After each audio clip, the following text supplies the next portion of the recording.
La jeunesse est au cœur de chacune de nos actions, parce que les jeunes sont le moteur de l'Europe et ils sont le moteur de l'Afrique. Nous devons, avec les jeunes et pour les jeunes, développer des initiatives concrètes, des initiatives qui marchent, des solutions qui opèrent en vue d'un avenir meilleur.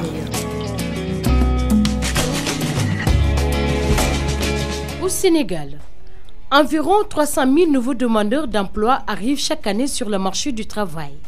Et beaucoup d'entre eux sont des jeunes qui n'ont pas reçu d'éducation ni de formation professionnelle. D'où l'urgence de renforcer l'employabilité des jeunes de manière efficace et durable. Et c'est tout l'esprit de la coopération luxembourgeoise de développement LUCDEV et l'Organisation des Nations Unies pour le développement ONUDI qui compte appuyer la conception de nouvelles opportunités de coopération dans les secteurs stratégiques de l'économie sénégalaise. Nous en avons besoin parce que le monde ne cesse d'évoluer.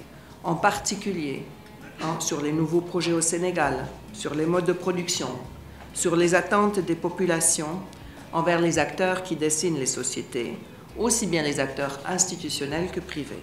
Parce que le Sénégal s'est proposé de relever le défi au travers du plan Sénégal émergent et sa déclinaison dans la formation professionnelle qui ne reste pas dans le vide. Initiative qui entre dans le cadre du dispositif d'apprentissage et de développement des connaissances, qui est une vaste plateforme favorisant le développement des compétences industrielles des jeunes issus des pays en développement. Les partenariats publics-privés sont d'autant plus nécessaires que le volet industriel du plan Sénégal émergent, qui est réalisé à travers le programme de partenariat pays Sénégal-ONUDI, prévoit la création de véritables bassins d'emploi à travers la création de zones économiques spéciales, de parcs industriels, il y en aura bientôt 5, de 3 agropoles intégrés visant la transformation des produits agricoles, ainsi que d'un hub minier régional visant à augmenter le contenu local dans les activités minières. Pendant 2 jours et demi, des experts du secteur privé sénégalais et international se sont réunis pour échanger sur le partenariat public-privé.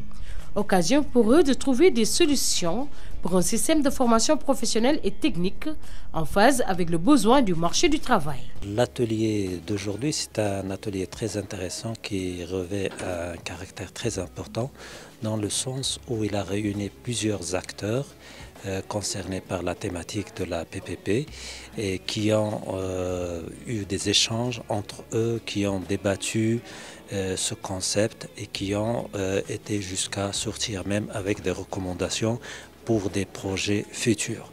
C'est très intéressant.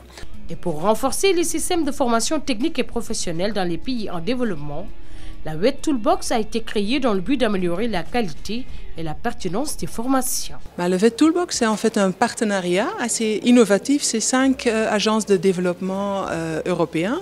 C'est les Allemands, les Luxembourgeois, Français, Belges et Allemands.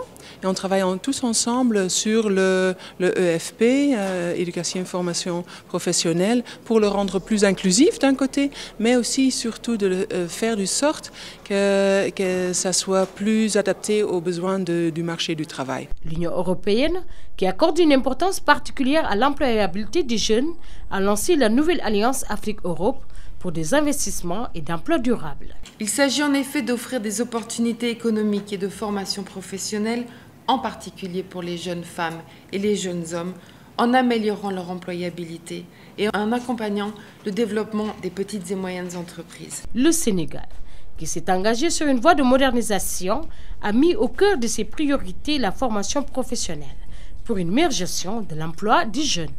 C'est dans ce cadre que le gouvernement du Sénégal, à travers la loi 2015-01 du 6 janvier 2015, portant loi d'orientation professionnelle et technique, a consacré le principe que le système de formation professionnelle et technique repose sur le partenariat public-privé, dont les organes participent à la gestion, à la mise en œuvre et à l'évaluation de la formation professionnelle et technique. Et c'est dans ce sens que plusieurs écoles de formation professionnelle ont été créées, tout en tenant compte du partenariat public-privé. Nous avons des cas concrets avec des conventions signées avec de grandes entreprises de la place qui nous permettent de placer nos élèves et nos étudiants en stage, en visite d'entreprise, d'inviter aussi des cadres de l'entreprise venir donc dérouler des formations chez nous, dérouler des conférences chez nous, de partager des cas pratiques donc, avec nos élèves et nos étudiants et aussi avec nos formateurs. Le CNQP a été créé exclusivement pour les entreprises. Donc tout naturellement, ce partenariat public-privé est établi.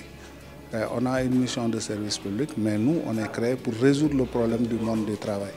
Donc forcément, ce partenariat, il est là. Parce que sans cela, nous, on ne vit pas. Le centre de formation au métier portière de Dakar est un modèle réussi achevé de partenariat public-privé. Un atelier qui s'inscrit en droite ligne des réformes aux entreprises dans le domaine de l'enseignement technique et de la formation professionnelle au Sénégal. L'industrialisation fait partie des 5 initiatives lancées par le chef de l'État, son Excellence M. Macky Sall. Et dans le volet industriel du plan Sénégal émergent, nous retrouvons 4 projets phares. C'est les plateformes industrielles intégrées et compétitives, les agropoles compétitifs et intégrés, le hub minier régional et les paris industriels. À la fin des travaux, des recommandations ont été élaborées afin de promouvoir une approche par la demande, par les besoins du marché pour la production de profits de meilleure qualité et adaptés aux attentes des utilisateurs.